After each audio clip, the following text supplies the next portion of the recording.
जय श्री कृष्णा सर। आप सभी का मेरे चैनल पर स्वागत है।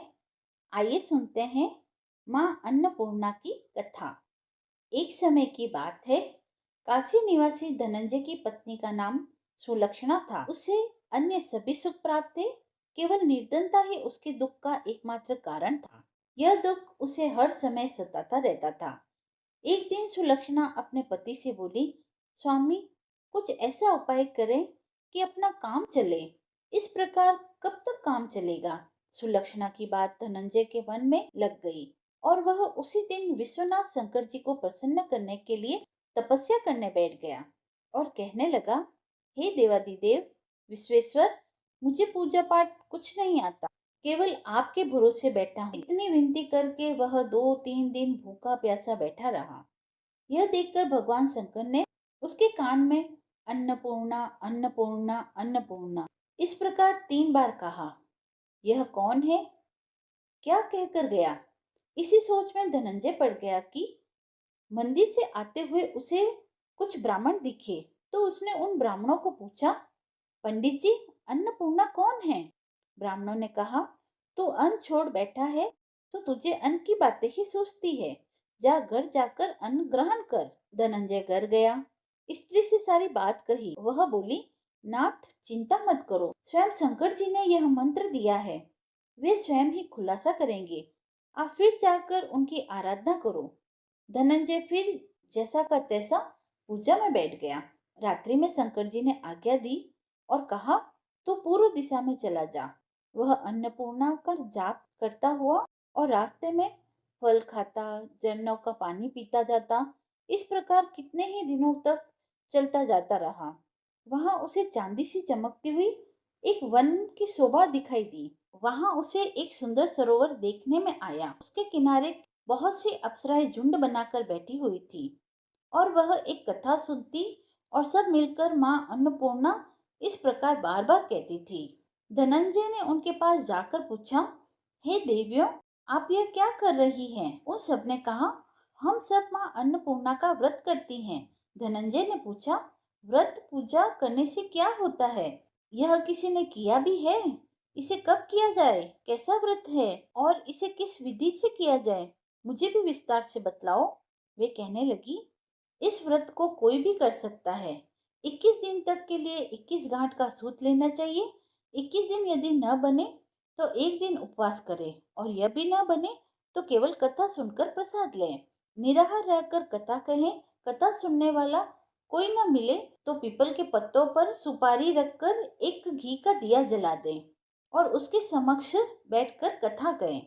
और सूर्य, गाय, तुलसी या महादेव जी को बिना कथा सुनाए मुख में दाना न डाले। यदि भूल से कुछ पड़ जाए तो एक दिन फिर उपवास रखे। व्रत के दिन क्रोध न करे और झूठ न बोले। धनंजय बोला, इस व्रत को करने से क्या होगा? वे कहने लगी, इसको करने से अंधे को नेत्र मिलते हैं, लूलों को हाथ मिलते हैं, निर्धन के घर धन आता है, बांझी को संतान मिलती है, मूर्ख को विद्या मिलती है। जो जिस कामना से यह व्रत करता है, माँ उनकी सभी इच्छाएं पूर्ण करती है। वह कहने लगा, बहनों, मेरे पास भी धन नहीं है, विद्या नहीं है, कुछ भी तो नहीं है। मैं तो दुखिया ब्राह्मण हूँ। मुझे इस व्रत का सुख दोगी? हाँ भाई, तेरा कल्याण हो, हम तुझे अवश्य देंगी। ले, इस व्रत का मंगलसूत्र ले। धनंजय ने व्रत किया। व्रत पूरा हुआ तभी सरोवर में से 21 खंड की स्वर्ण सीढ़ियां हीरा मोती जड़ित हुई प्रकट हुई। धनंजय जय अन्नपूर्णा करता जा रहा था। इस प्रकार कितनी ही सीढ़ियां उतर गया तो क्या देखता है, अन्नपूर्णा का मंदिर है। उसके सामने स्वर्ण सिंहासन पर माँ अन्नपूर्णा विराजमान है। सामने भिक्षा हेतु शंकर भगवान खड़े हैं। देवांगनाएं चवर डुलाती है। कितनी ही हथियार बांधे पहरा दे रही है। धनंजय दौड़कर जगदम्बा के चरणों में गिर गया। देवी उसके मन का कलेश जान गई। धनंजय कहने लगा, माँ, आप तो अंतर्यामी हो, आपको अपनी दशा क्या बताऊं? माँ बोली, मेरा व्रत किया है, जा, संसार तेरा सत्कार करेगा। माता ने धनंजय की जीवा पर बीज मंत्र लिख दिया। अब तो उसके रोम रोम में विद्या प्रकट हो गई। इतने में क्या देखता है कि वह काशी विश्वनाथ के मंदिर में खड़ा है। माँ का वरदान ले धनंजय घर आया। सुलक्षणा से सब बात कही। माता जी की कृपा से उसके घर में संपत्ति उमड़ने लगी। जैसे शहद के छत्ते पर मक्खियां जमा होती है, वैसे ही उसके सगे संबंधी उसके यहाँ जमा होने लगे। वह उसकी बढ़ाई करने लगे और उसे कहने लगे, इतना धन है, इतना बड़ा घर है और तेरे कोई सुंदर संतान भी नहीं है, तो तेरी इस कमाई को भोगेगा कौन? सुलक्षणा के तो संतान है नहीं। ऐसा कर, तो दूसरा विवाह कर ले। अन्य इच्छा होते हुए भी धनंजय को दूसरा विवाह करना पड़ता है और सती सुलक्षणा को सौत का दुख उठाना पड़ता है। इस प्रकार दिन बीतते गए। फिर अगहन मास आया। नए बंधन में बंधे पति से सुलक्षणा ने कहलाया कि हम व्रत के प्रभाव से ही सुखी हुए हैं, इस कारण यह व्रत छोड़ना नहीं चाहिए। यह माताजी का प्रताप है जो हम इतने संपन्न और सुखी हैं। सुलक्षणा की बात सुन धनंजय उसके यहाँ आता है और व्रत में बैठ जाता है। नई बहू को इस व्रत की खबर न थी। वह धनंजय के आने की राह देखने लगी। दिन बीतते गए और व्रत पूर्ण होने में सिर्फ 3 दिवस बाकी थे कि नई बहू को खबर पड़ी।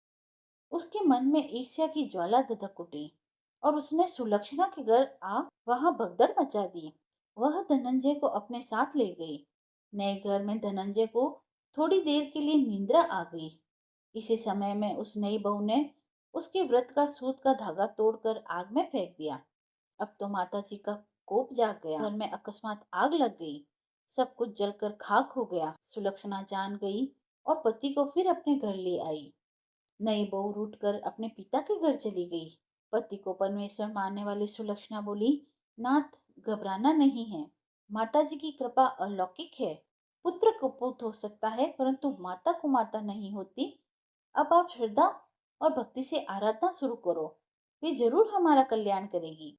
धनंजय फिर माता के पीछे पड़ गया और उनकी आराधना करने लगा। वही सरोवर सीढ़ी प्रकट हुई और उसने माँ अन्नपूर्णा कहकर वह उतर गया।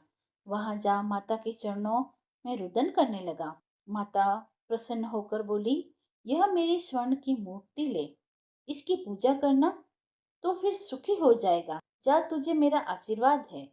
तेरी स्त्री सुलक्षणा ने श्रद्धा से मेरा व्रत किया है, उसे मैंने पुत्र दिया है। धनंजय ने आंखें खोली तो फिर से खुद को काशी विश्वनाथ के मंदिर में खड़ा पाया। वहां से फिर वह अपने घर को लौट आया। इधर सुलक्षणा के दिन चढ़ गए और महीने पूरे होते ही उसने एक पुत्र को जन्म दिया। गांव में आश्चर्य की लहर दौड़ गई। इस प्रकार उसी गांव के निसंतान सेठ के पुत्र होने पर उसने माता अन्नपूर्णा का मंदिर बनवाया। उसमें माता जी धूमधाम से पधारी, यज्ञ किया और धनंजय को मंदिर का आचार्य पद दे दिया गया। जीविका के लिए मंदिर की दक्षिणा और रहने के लिए बड़ा सुंदर सा भवन मिला। धनंजय स्त्री पुत्र सहित वहां रहने लगा। माता जी की चढ़ावे से भरपूर आमदनी होने लगी। उधर नई बहू के पिता के घर डाका पड़ गया, सब लुट गया।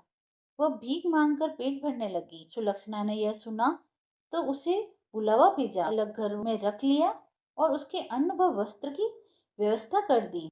और फिर धनंजय, सुलक्षणा और उसका पुत्र माता जी की कृपा से आनंद से रहने लगा।